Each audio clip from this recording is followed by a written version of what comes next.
तुमचं? पाकिस्तानात 300 रुपये किलो बटाटा आहे, 400 रुपये किलो कांदा आहे. युट्यूबवरती सर्च करून बघा. इथली लोक म्हणतात की भारतासारखा देश आम्हाला पाहिजे. मुसलमान लोक बोलत आहेत. तिथली लोक म्हणतायत नरेंद्र मोदी साहेबांसारखा पंतप्रधान पाहिजे. मी म्हणत नाही, तुम्ही गेल्यानंतर युट्यूबवरती सर्च करा. जर पाकिस्तानमधल्या मुसलमानांना कळतंय बलुचिस्तानची जी पंतप्रधान आहे त्यांची तुम्ही मुलाखत ऐका गेल्यानंतर त्या काय म्हणतात? मुस्लिम आहेत. त्या म्हणतायत भारत माँ आहे. कोण म्हणतायत? बलुचिस्तानच्या मुस्लिम पंतप्रधान की भारत माँ आहे. इथल्या मुसलमानाला ते सांगते की तुम्ही नशीबवान आहात की तुम्ही भारतामध्ये राहताय. आणि इथल्याला केला उठतोय असा पाकिस्तान हरलं काहीचा बाप मेल्यासारखा हो काहीतरी पुरवड्या करतोय. पाकिस्तान हरल्यानंतर पाकिस्तान जिंकलं तर ह्याचा किडा वळवळतोय. तो लगेच फटाक्या लावतोय चौकात आणून. पोलिसांना माझी आव्हान आहे, असा जो जो मस्ती करतोय त्याला परत आयुष्यामध्ये पाकिस्तानचं नाव काढलं नाही पाहिजे अशी त्याला अक्कल घडवा. त्याला फेकून द्यायला भरलेला. भारतामध्ये राहतो, भारतामध्ये जगतो, भारतातनं खातो आणि भारताच्या विरोधामध्ये तू खातो. कसं काय हे चालेल? कसं काय चालेल? जो चाहे अफजल खान उसको भेजो पाकिस्तान. जो चाहे अफजल खान उसको भेजो पाकिस्तान आणि जो चाहे पाकिस्तान उसको भेजो कब्रिस्तान. बरोबर ना? आता ढिलं पडू नका. मताचं राजकारण करायची वेळ गेली आहे. मला काय म्हणजे तू विधानसभेत गेलं ते विधानसभा सदस्यपद ते मला महत्वाचं नाही. माझा धर्म महत्वाचा आहे, माझा देश महत्वाचा आहे, माझी लोक महत्वाची आहेत. अरे पहलगाममध्ये गेल्यानंतर त्या हिंदू बांधवांची चूक काय होती? ते पर्यटनाला गेले, त्यांनी कुणाची छेड काढली, कुणाच्या विरोधामध्ये बोलले आणि त्यांचा काय प्रकार झाला की तो म्हणले होते सर्व धर्म समभाव. अरे हे सर्व धर्म समभाव ही अपूची गोळी आहे. ते फक्त नुसतं हिंदूंनी मानायचं का? सर्व धर्म समभाव आम्ही इथून कुठं ते मानणार नाही. तुम्ही तिथं काय विचारलं? प्रत्येक व्यक्तीला काय विचारलं? 2, 4, 5 दिवस आधी सुरू होतं. घोड्यावरती बसलेल्या आपल्या सगळ्या महिलांना पण विचारलं की तुमचा धर्म कुठला आहे? त्या महिलेच्या लक्षात आलं काय विचारलंय? ते म्हणजे मुस्लिम आहे.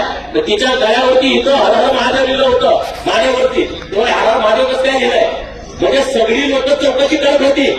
त्यांनी त्यांना जात विचारली नाही, त्यांनी त्यांना राज्य विचारलं नाही, त्यांनी त्यांना तुमची भाषा कुठली विचारलं नाही.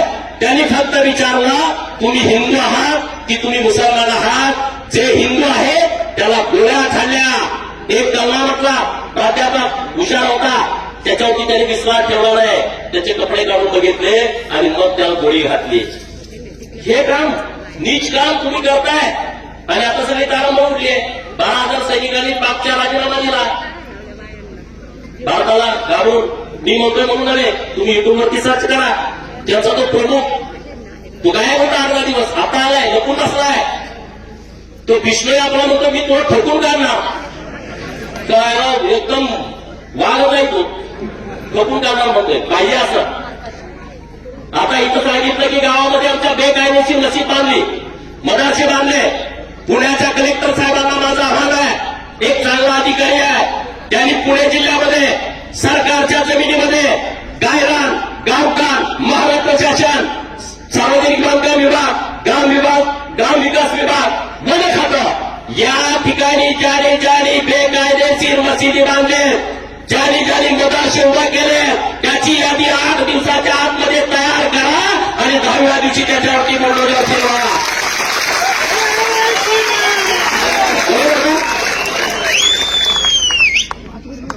लवलेमध्ये आता लोक आता बोलत होते अरे पांढरा 100%.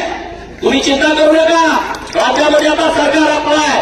तुम्ही बघितलं प्रतापगडाच्या पायथ्याचं किती वर्षापासूनचं अनधिकृत बांधकाम होतं. विशाल सगळं सुपडा साफ करून टाकलाय. छत्रपती शिवाजी महाराजांच्या बाबतीमध्ये, धर्मवीर छत्रपती संभाजी महाराजांच्या बाबतीमध्ये, अहिल्यादेवीच्या बाबतीमध्ये, आमच्या महापुरुषांच्या बाबतीमध्ये ज्यांनी हिंदू धर्माच्या आरक्षणाचं काम केलं आहे त्यांच्या बाबतीमध्ये जर वेळं वाकडं बोलण्याचा कुणी प्रयत्न केला तर चिप छाटून टाकली जाईल. ते चालणार नाही असं इथं तुम्ही राहून हे जे भानगडी चालले तर तुमच्या या भानगडीला कुणी आता इथून पुढं थाळा देणार नाही. त्या अगोदर तुमचं चालत होतं. अरे वक बोर्डातनं लाखो एकर जमीन आहे. किती? लाखो एकर जमीन आहे.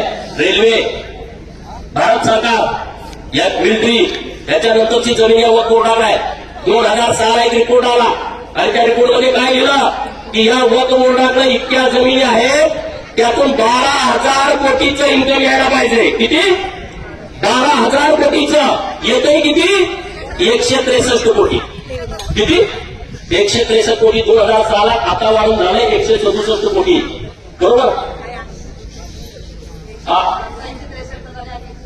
हा 107 होतं. 3 कोटी वाढलं 2006 ते 2025 ला. आणि ते काय म्हणतायत हिंदू हिंदू मंदिर आहेत ते सरकारच्या ताब्यात द्या. राम मंदिराच्या बाबतीत ते बोलले अरे भड्या राम मंदिराच्या अंतर 3,000 कोटी इन्कम आहे 400 कोटी टाकला.